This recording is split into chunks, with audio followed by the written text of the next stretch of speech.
역경 극복. 요즘 한창 대학의 졸업 시즌이다. 인생에 있어서 졸업은 마무리이기도 하지만 새로운 출발을 위한 시작점이기도 하다. 현대는 우리 사회에서 하도 치열하게 경쟁해야 하고 어려운 취업의 관문을 뚫어야 하는 시대이기도 하다. 여러 가지 스펙을 쌓아야 하고 취업에도 재수, 삼수를 거쳐서도 제대로 정규직으로 직업을 갖는 것조차도 쉽지 않다. 새롭게 세상을 나서고 사회에 첫 출발하는 이들에게 꼭 필요한 것이 역경지수를 높이는 것이 필요하다. 통상 사람들이 알고 있는 지수는 지능지수와 감성지수 정도이다. 근래에 와서 주목받고 각광받는 것이 역경지수이다. 미국의 커뮤니케이션 이론가인 폴 스톨츠 박사가 주창하는 것이 역경지수이다. 역경지수는 세 개의 범주로 나뉜다. 첫째는 쿼터, 둘째는 캠퍼, 셋째는 클라이머이다. 쿼터는 역경이 닥치면 포기하고 주저앉는 형이다. 캠퍼는 거의 80%에 해당하는 유형으로 역경이 닥치면 그것에 순응하고 그것에 안주하는 형이라 할 수 있다. 반면 클라이머는 그런 것을 뛰어넘는 형이다. 성공적인 삶을 살고 리더로 거듭나기 위해서는 역경을 이겨내고자 하고 벗어나고자 적극적으로 노력하는 형이라는 것이다. 세상사에서 리더가 되려면 역경이 닥쳐왔을 때 이를 극복할 수 있어야 한다. 역경 극복의 화신 에이미 멀린스는 지난해에 우리나라를 다녀갔다. 세상에서 가장 아름다운 여인 50인에 들었던 사람이다. 조윤선 여성가족부 장관의 초청으로 우리나라를 방문했고 전방질의 폭발사고로 다리를 잃은 장병을 위문하기도 했었다. 그녀는 발이 없고 의족으로 생활한다. 그녀는 말한다. 장애란 억눌린 영혼이다. 역경이야말로 우리의 자아와 능력을 일깨우고 우리 자신에게 선물을 가져다 준다.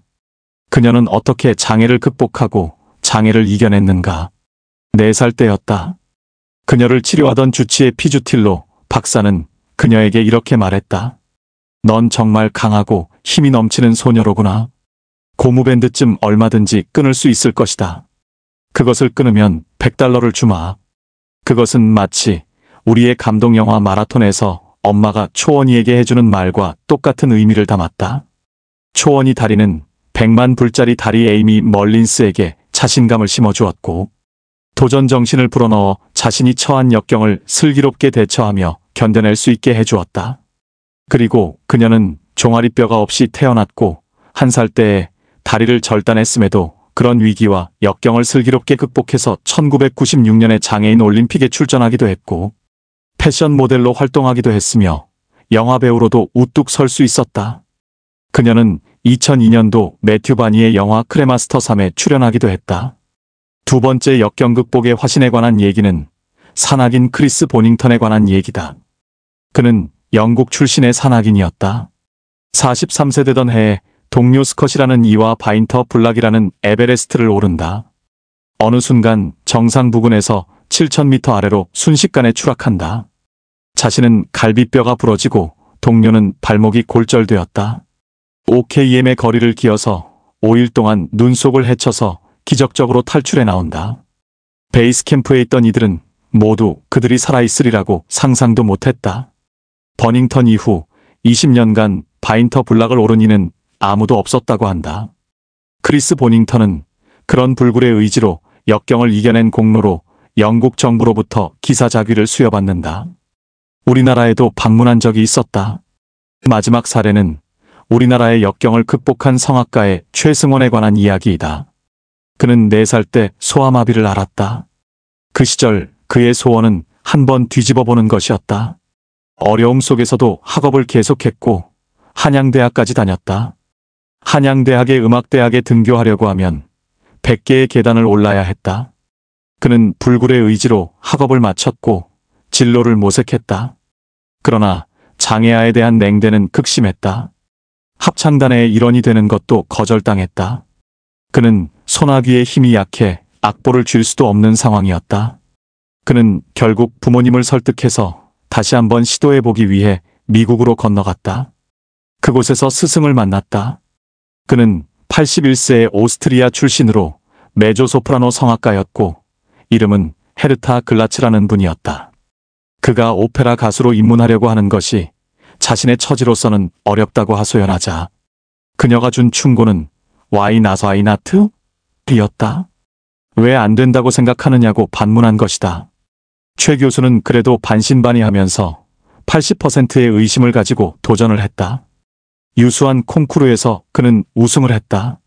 뉴욕의 비평가들은 그의 목소리를 평가하기를 황금 목소리라고 했다. 혹자는 제2의 파바로티가 탄생했다고 했다. 그는 이제 거리낄 것이 없었다. 세계의 주목을 받았고 승승장구했다. 마이클 잭슨을 만나고 레이건 대통령을 만나고 영국의 대처 수상을 만나는 영광을 얻기도 했다. 그는 스승이 일러준 생각의 전환을 통해 완전하게 새롭게 세상을 바라보게 되었고 마음 자세를 다르게 가질 수 있었다. 그는 세밭이라는 곳에 나가서 강의를 했다. 세상을 바꾸는 시간이라는 의미를 갖고 있다. 그는 10여 분간 그가 걸어왔던 길에 관해 설명을 했고 노래를 불렀다. 클래식에 속한 아리아 등이 아닌 팝송곡이었다. 그것은 정부단체에서 청소년을 위해 불러주었으면 좋겠다는 요청에 의해 부르게 된 노래였다. 곡명은 프랭크 시나트라의 마이 웨이 마이 웨이였다. 그는 황금 목소리로 유감없이 열창을 했고 객석에서는 우레와 같은 함성과 박수가 나왔다. 그러자 그는 앙코르송으로 화답했다. 그것은 지금 이 순간이란 노래였다. 본래 세바시에 주어진 시간은 15분이었다. 그런데 그가 강의한 시간은 20분이 넘었다. 노래가 끝나자 객석에서는 전 관객이 감동으로 인해서 기립박수를 보냈다. 세상사에서 어려움과 위기를 딛고 일어서 자신의 길을 개척한 이에게 보내는 감동과 찬사의 박수였다. 혹자는 위기는 또 다른 기회라고도 한다. 역경지수가 높은 이는 치열한 경쟁 시대에 겸손하게 지혜롭게 강하고 뿌리 깊게 조직사회를 만든다. 성취인 또는 리더가 되려면 역경지수를 높여야 한다. 리더는 역경을 극복할 수 있는 지혜와 전략을 수립할 수 있어야 하고 조직을 위기에서 구해내야 한다. 이제는 세상에 새롭게 사회에 첫 발을 내딛는 새내기들이 역경을 이겨내는 힘을 가지고 새 출발하고 새로운 각오를 다지는 마음으로 역경과 위기를 극복하는 클라이머로서 굳건하고 올곧게 사회에 첫 발을 내딛기를 기대해본다.